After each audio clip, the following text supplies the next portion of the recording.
any kind of disagreement. You didn't want this so-called ruler to take advantage of the power of the army, literally to quell the populace. That's the reason that they passed made it unconstitutional, because they knew then that it was not going to be correct if a ruler could become a dictator by using the military. Very simple. And that's what the Army War College and the Naval War College and all of them said for hundreds of years. And my dad's got a big book, The History of the Army, and right in there it has several chapters saying what you just said. So the Army has to know what they're being told to do now is treason against the Constitution. Well, it's very interesting because at some level or some levels, we apparently have sort of morphed into this position we're in. Instead of, we didn't just sort of jump into this thing one day and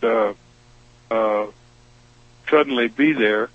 We've kind of oozed or morphed into this thing.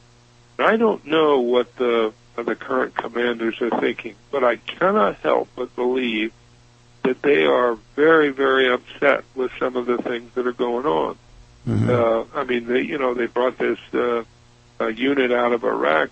They attached it to Northcom. They said, oh, by the way, your primary mission is going to be to quell riots, to move people into detaining facilities, into actually what are going to be concentration camps. And that was 2 months. I can't believe that a commander who's being given that order doesn't say, what the hell is going on here? Well, that was 2 months ago, 3,000 troops, the 3rd That's right. Brigade. Now they announced 20,000, and then I read the fine print. I was going to say, all of the National Guard. Yeah, and all of them. And then I read deeper, and it talks about Obama's civilian corps of 1 million. Does that concern you, sir? A 1 million man spy corps? Or is that going to be a personal army? Oh, no, it's going to be outside the Army. You're right. Yes, they're saying it's going to be a federal domestic force. I mean, how do people not recognize that is classic tyranny, is it not, sir? How can you have your own army? I mean, look at Blackwater. What is Blackwater? Whose allegiance does Blackwater swear to? To the Constitution? Oh, no. Does it swear to Halliburton? Well, I think so. So how do you then have your own personal army, and then is there more than one personal army out there? Halliburton got one, and Obama have one? Does McCain have one? Who else has their own personal army? And why? The big question is not do they do, but why do they have it? Well, what's coming, Alex? What's coming that we don't know, that each one of these individuals needs their own army? What is that in your educated opinion, General? I think something is getting ready to happen which is devastating, and don't know whether it's another false flag event like 9/11. Don't know whether it's a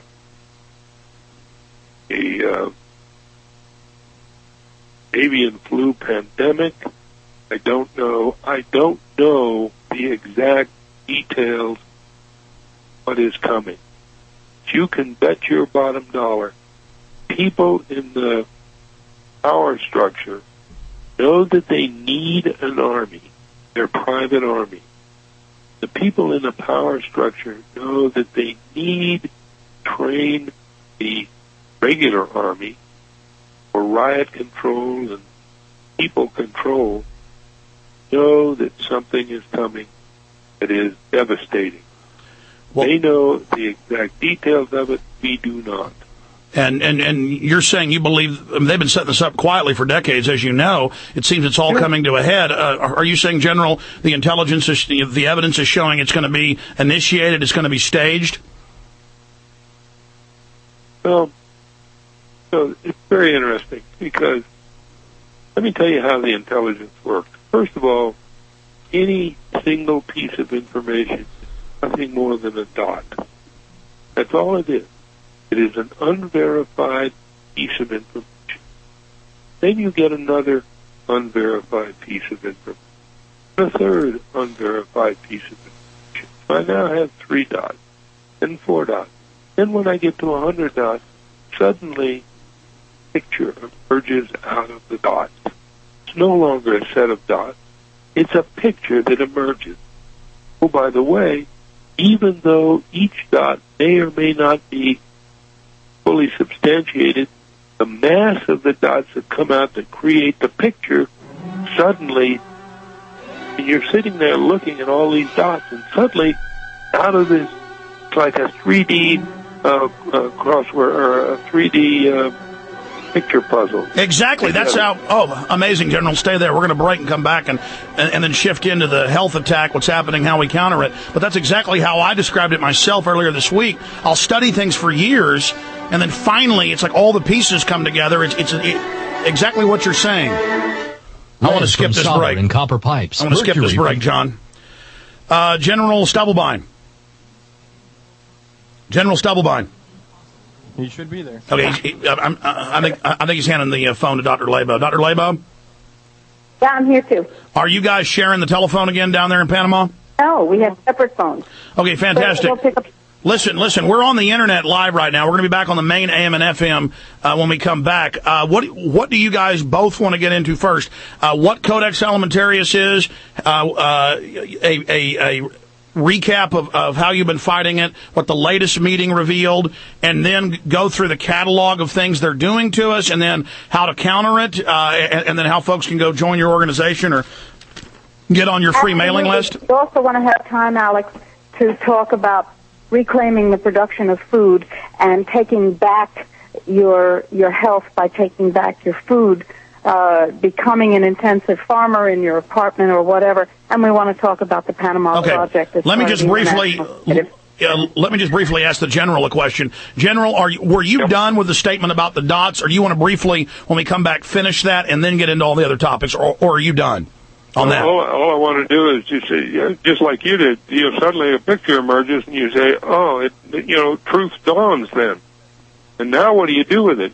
You're stuck with this picture, and you now have to, take the countermeasures against that. Well, General, it's not. I mean, you call it dots. Now they're just announcing it. I mean, they say this is for the American people. They say they're going to use the Army on us. They say torture's good. They. Yep. And it's psychological warfare. I mean, you're an expert in this, but perhaps you can speak to this when we come back too. And then we're going to do a big turn with Dr. Laibow, and we appreciate her being here. Is that it seems they're throwing it in our face to kind of just shock us into acclamation when they go, we always said mercury was bad, now it's good for kids. We always said melamine was bad, now we say it's good for kids. We always said that poison was bad, now it's good. I mean, it's like they're wanting to reveal. This was predicted, and this was delineated by George Orwell.